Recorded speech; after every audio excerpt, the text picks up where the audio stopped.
네, 여러분 안녕하십니까. 매봉육회의 저자 매봉 안성훈입니다. 이번 시간에는 지금 대통령 선거가 얼마 안 남았어요.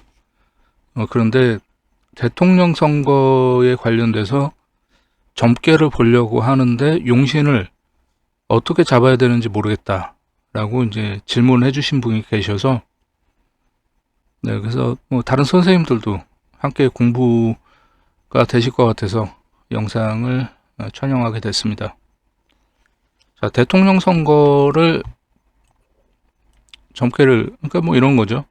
누가 대통령에 당선이 될까? 네, 이걸 보시는 거예요. 자, 지금 뭐 1강 1중 1약 뭐 이렇게 나와요. 이재명 후보가 가장 지지율이 높고, 그 다음에 김문수 후보, 그 다음에 이제 이준석 후보가 됩니다. 그런데 이번 대선은 그 지난번에 트럼프 대통령 당선과 관련된 트럼프하고 해리스, 그때처럼 여당 야당으로 나누는 게 아닙니다. 우리나라의 이번 대통령 선거는, 왜냐하면 대통령이 탄핵이 됐기 때문에 이건 번호 순대로 가야 되는 거예요.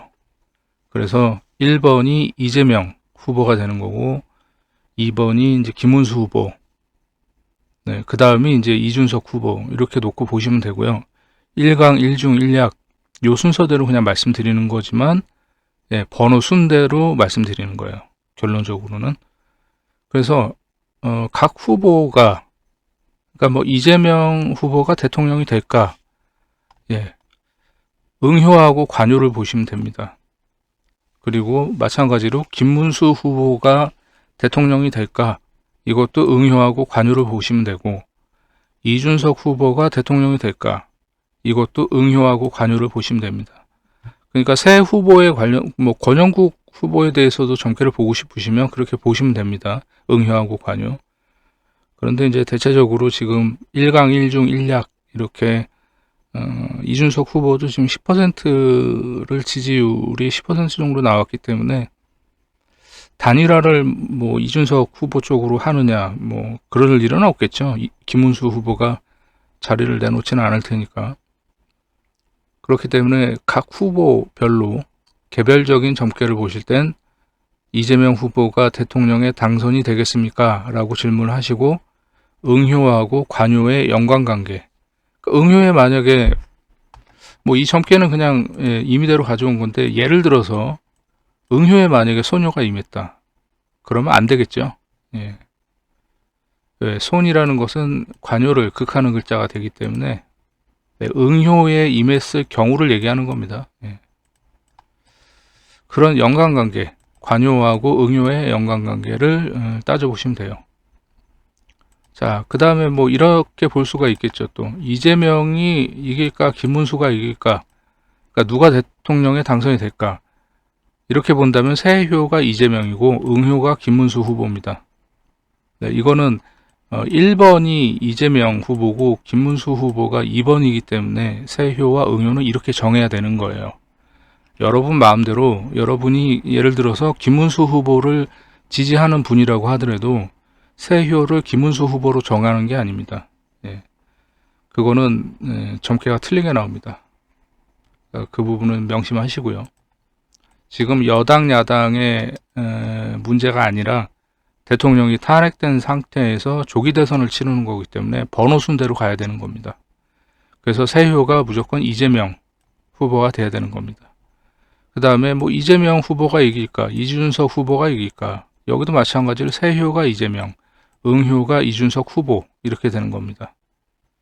마지막으로 김문수 후보가 이길까, 이준석 후보가 이길까, 이 경우에는 세효가 김문수 후보, 응효가 이준석 후보가 되는 거예요. 그러니까 세효와 응효의 상관관계. 그러니까 이제 여기서는 2번, 3번, 4번의 질문을 해서 점괘를 보는 경우에는 소녀와 관효의 연관관계를 보는 것이 아니라 세가 응을 어떻게 하고 있는가, 응효가 세효를 어떻게 하고 있는가, 상생인가 상극인가. 네, 그럼 극하는 쪽이 이기는 거죠. 세효가 이기는 거예요. 이 점괘를 예를 들자면. 네. 그런 식으로 판단을 하셔야 됩니다. 점괘를 뭐 몇 개를 봤다고 해서 저한테 이메일을 보내주신 선생님이 계신데, 너무 이제 그 뭐랄까, 그러니까 용신은 자기 마음대로 그냥 정해서 이렇게 보시더라고요. 그래서 자기는 이준석 후보가 대통령이 된다는 점괘가 나왔다 이렇게 말씀을 하시길래, 그래서 점괘를 봤더니 그렇지가 않습니다. 그게 왜 그러냐면 새응을 잘못 봤기 때문에 그래요. 새응을. 그리고 각 후보별로 응요하고 관유를 보면서 점괘를 해단하시면 되고, 근데 만약에 요 1번처럼 각 후보별로 개별적인 점괘를 보시면 2, 3, 4번은 사실 볼 필요가 없습니다. 그럼 같은 점을 2번 보는 거랑 마찬가지예요. 그러니까 그렇게 하지 마시고 1번처럼 각 후보별로 개별적인 점괘를 3개를 보시든 4개를 보시든, 후보가 현재 이제 권영구 후보까지 이제 4명을 본다 치면 이렇게 응효하고 관유를 보시면 되고요. 그러니까 이 점괘를 만약에 안 보고 뭐 이재명 후보가 이길까 김문수 후보가 이길까 이렇게 본다면은 세효와 응효, 요거 하나만 보시면 돼요. 그 다음에는 또 이제 이준석 후보도 끼워주고 싶으면 세효와 응효, 이재명 후보는 세효, 이준석 후보는 응효, 이렇게 해서 보시면 되는 겁니다.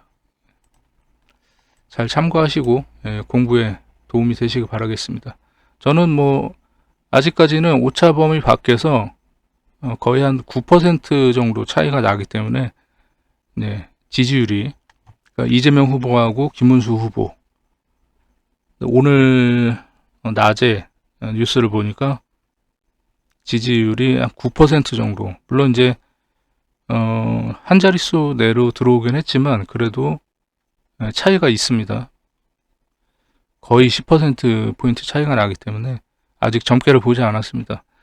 만약에 오차범위 밖에서 5% 이내로 지지율이 이재명 후보하고 김문수 후보가 5% 이내로 줄어들게 되면, 그럼 저도 그때는 점괘를 보도록 하겠습니다. 근데 지금은 점괘를 안 봐도 이재명 후보가 대통령에 당선이 되는 것이 뭐 그냥 뻔해 보입니다. 그러면 뭐 점을 칠 의미가 없습니다. 근데 여러분들은 개별적으로 보고 싶으신 분은 이렇게 용신을 잡아서 점괘를 보시면 됩니다. 그러면 추후에 다른 영상으로 또 공부하실 수 있도록 찾아뵙겠습니다. 영상 마치겠습니다. 저는 무불도였습니다. 감사합니다.